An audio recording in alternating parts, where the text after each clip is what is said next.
17-year-old Rick. That's my face photoshopped onto a surfer who's going through a curl. I was a surfer for 3 years, but I never did this. I was lucky if I could hang 10. Hang 10 is when you get 10 toes over the front of the board because the water's on the back to balance it. I did it about once, but I was a surfer, 17. But let me tell you, today's service was a great thing for me because you began with a call to worship, your beginning song called Rock and Roll. Well, I grew up in the 60s. That would have been a great call to worship 50 years ago. So I really appreciate it. Where's the keyboardist? Where's the keyboardist? Really good. Good stuff. Yeah. I like watching you. Good stuff. But I grew up in that generation. But I want to share with you some of the learnings I had. And like I said, I was going to do some quotes for the senior adults, but I'm going to skip those. And I'm going to go right by Aristotle. I'm going to go to this one. One of the U.S. presidents. This is the slide I did with the senior adults. The exact same words I shared with them to tell them that in their phase of life as senior adults, do what you can with what you have where you are. And you know, it's interesting that with senior adults and children and youth, it's the two groups of people that our world don't understand. They don't understand your world. They don't understand senior adults. But you guys deal with somewhat the same issues. So senior adults deal with what do you do with where you are right now? And you need to figure that out. And one of your songs, the third song you sang, I think, talked about the Lord is in this place, meet me here. I do believe that God meets us where we are, and we have to do what we can with what we have, with where you are, and I wish you guys all well with that. With the senior adults also shared, let me see if I didn't strike it right. My finger's not working here. There we go. Aging is just another word for living. We talk about aging, senior adults, getting older, aging, but it's just life. Where's the 18-year-old that's here today? Where is she? You know, it's just living, you know. You go on with life. We wish you well with where you go from here. But aging happens to all of us. And it's just a matter of what life is like and how we do it. So I want to especially talk with you, though, about what I learned from MKs. MKs are missionary kids that go overseas with their parents. I brought my children here. You're going to see a picture taken quite a while back. When I brought, they're now adults, but two of our children, a high schooler and a junior high with us, and we traveled. When we first got here to Hong Kong, we lived here for a while. Then we traveled throughout China with a job that I had. Here's a picture of my family then in Mongolia. Yeah, that's me, my wife, that's Miriam in the front. She's the middle school student. And then Toby's looking like a high schooler. You know, he's kind of showing a pose there. They had a great time here, but they also didn't like it too much. One of the things they didn't like about our trip was us making them take this picture. Why are we doing this? But it captured some of what we are, and they like looking back at it now. But I want to share with you some things about being a missionary kid, but not a missionary kid. Missionary kids is one category of what we call third culture kids. You guys heard of third culture kids? It's a really good concept that taught me something that relates to people so I could learn. So for you to help, how do you relate to all different kinds of people? I want to share with you how MK's taught me about TCKs. Here's the definition. The definition of a TCK, a third culture kid, is an individual who, having spent a significant part of development years in a culture other than their parents, other than where they grew up, they go in this other culture, develops a sense of belonging in both cultures, both where they were born, lived, and then where they moved to. Like my kids moved from the U.S. to Hong Kong, without having a sense of full ownership in either one of those two cultures. Then it says elements of both cultures get to be blended together, and then results in a third culture where they relate most to those people that are like them, because everybody else is kind of like in one culture. But you learn, and I think many of you here learn this, how do we balance different cultures that we live with? We are an international church where we do this. So third culture kids taught me a lot. But one thing they taught me goes back to a poem that you have there. And I'd like us to read this together because it captures the idea of this writer, quite a while back. She grew up in one culture, the USA, and then she moved to Latin America.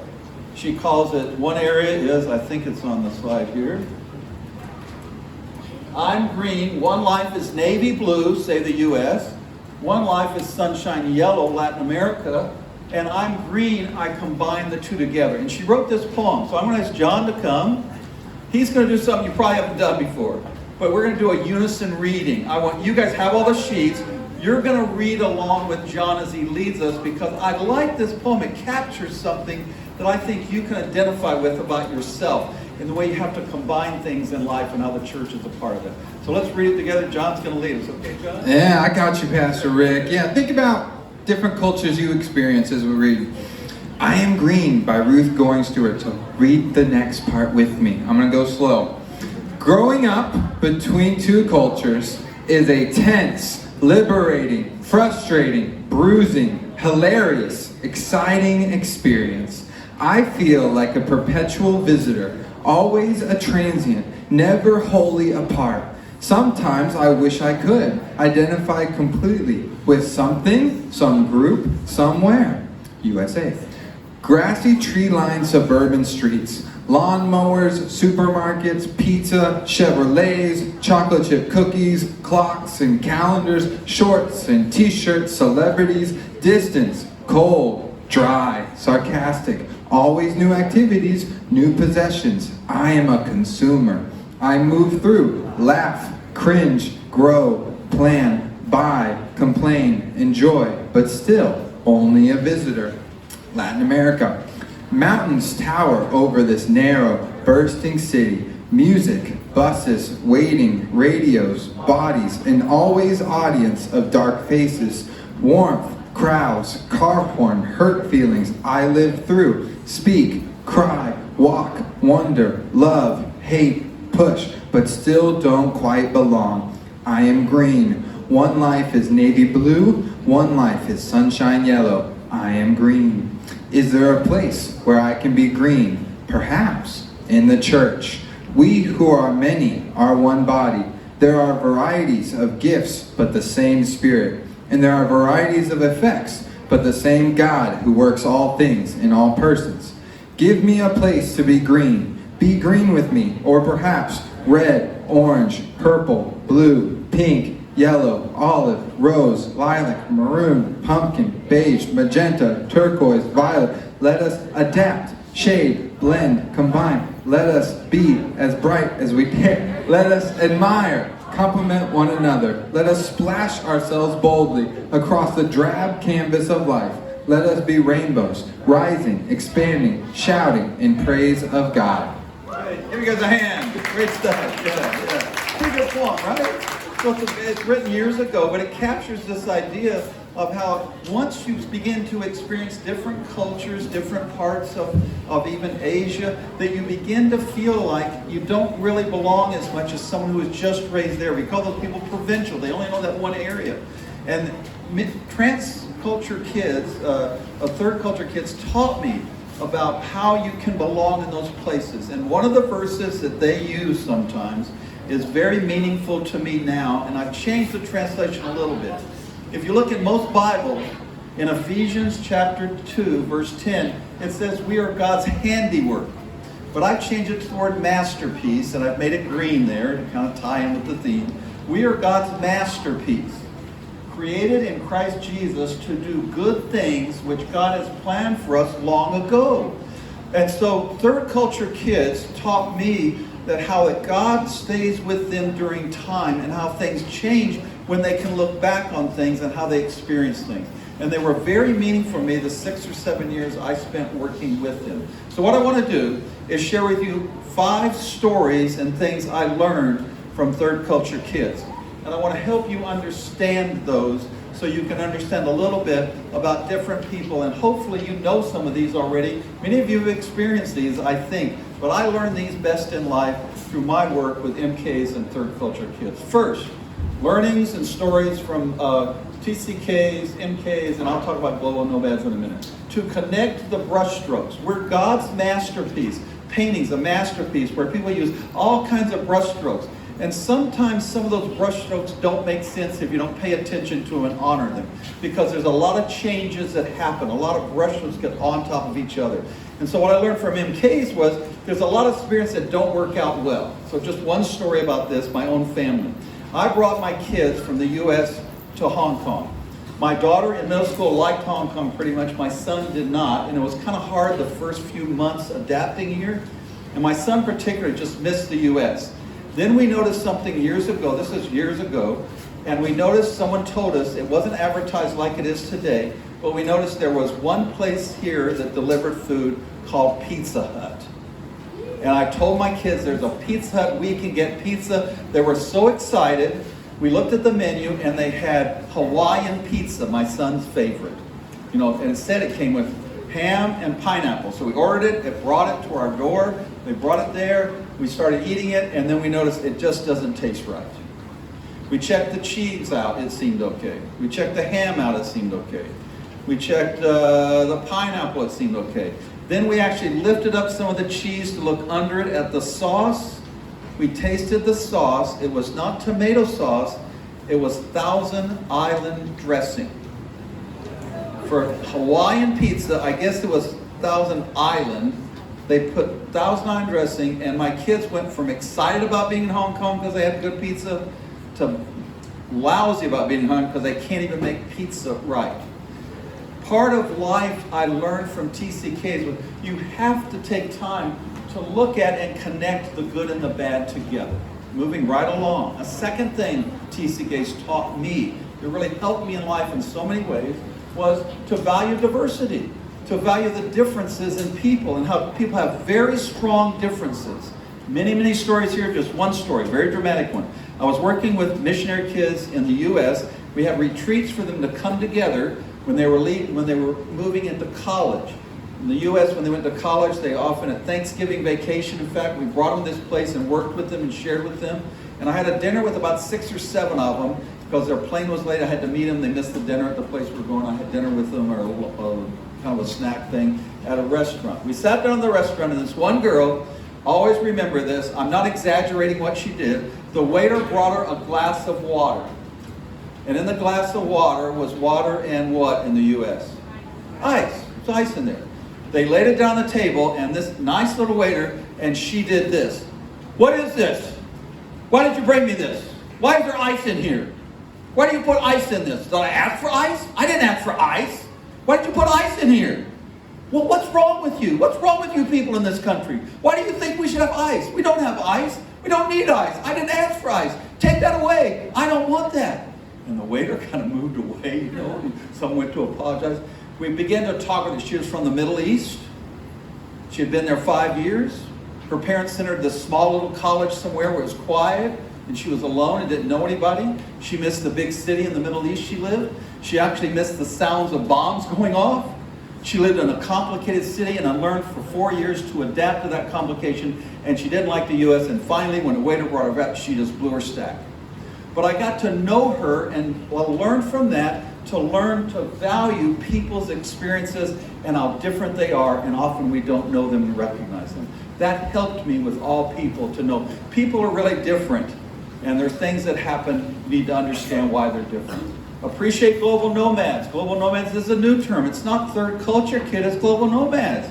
You don't go to one culture, you go to another culture, you go to school here, you go this here, you go this here, and you're nomadic globally. And there's definitions for a global nomad that include things like that. See if you don't, some of you know these things, where other people in the world don't know these things. You know about mobility.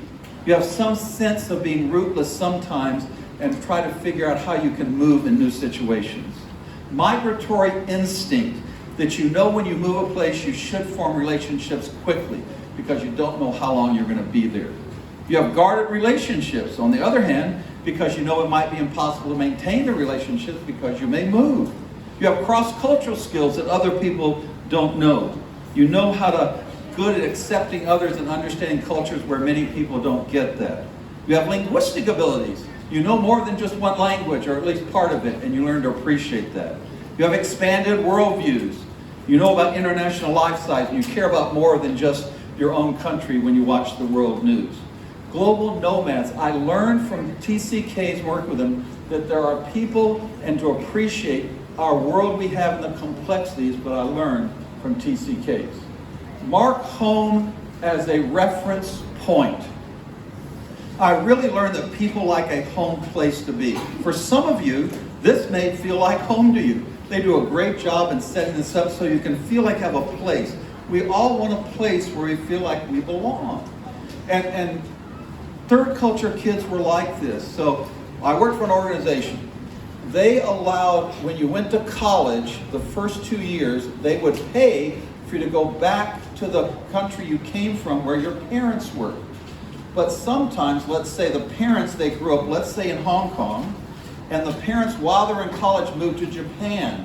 The trip that the organization gave was to the parents, not to where they lived. So what do you think a person that they're in college, they want to go back where they grew up, and the company says you can't go to Hong Kong, you have to only go to Japan. Now they love their parents, but do you think they liked that? They didn't. So they asked the company, I just want to go where I went to school. I want to see people I grew up with. I want to see my friends. Send me to Hong Kong. And the parents would even support that. But the company said no. They did not understand, I don't think, the value of marking where's your reference point in life. Any great masterpiece has some reference points, and it's important to have a place that you call home. I learned that from my work with TCKs. And finally, I learned to step back for the overall view. I have to see the big view and how God is working in that. So this is a story about my son. His name is Toby, or he goes by David. His nickname is Toby. He now lives in London. He's his own adult now. But when he was here in Hong Kong, he was here for 3 years, spent a little time in Taiwan, went back to college, and I got a phone call from him. Those days, we didn't have the internet like we have now. I got a phone call from him. There was some internet at those days. Got a phone call. Here's what my son said to me. He's having a tough time in school. He said this to me, Dad, you messed me up. You really messed me up. I don't have a sense of why I'm here or where I belong. You really messed me up. You know what my response was? You're right. I messed you up. I regret some of that. But I remember my words, I hope I messed you up in a good way.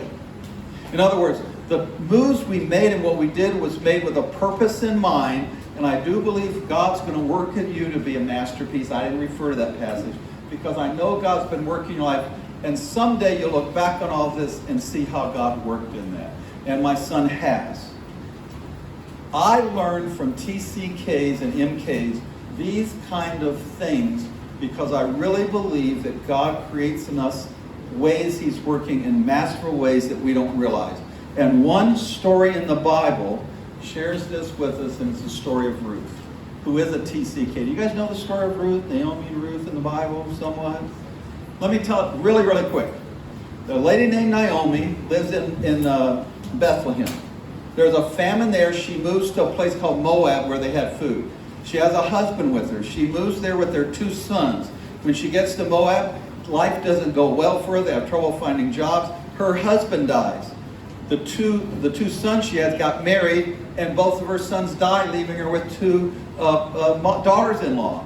She decides we're just not doing well. Life's pretty hard. It was kind of tragic for him. Some of you may know that life's hard at different times.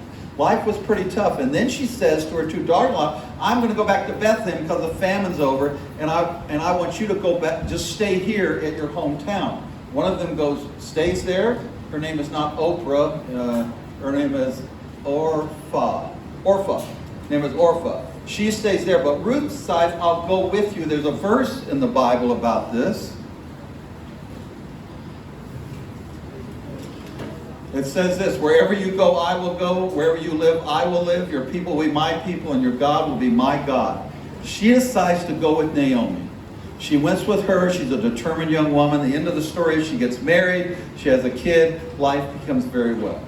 Ruth never knew that she was a masterpiece. She knew life got better, but she never knew how God was working through her fully. And I believe many of you are like this. I believe what I learned was in life, like with Ruth, who was a third culture kid going from Moab to Bethlehem and trying to survive and make that transition and seeing in part how God was good for her, she never knew the full story of who she was and how she went down in history. Do you guys know the whole story of who Ruth is and what happened? Ruth gives birth to a son, very late in life. It's almost a miracle for her, and definitely her husband was very old by then. It's a fascinating story. We call the story of Ruth often a love story. It's really not. It's a story of how God works in redemption. Her husband was called the Redeemer, and he had things to do. But later it's recorded how that son became the great-grandfather of a very important person named David. And David is in the ancestral line with a more important person who we celebrate the birth this Christmas, and his name is Jesus.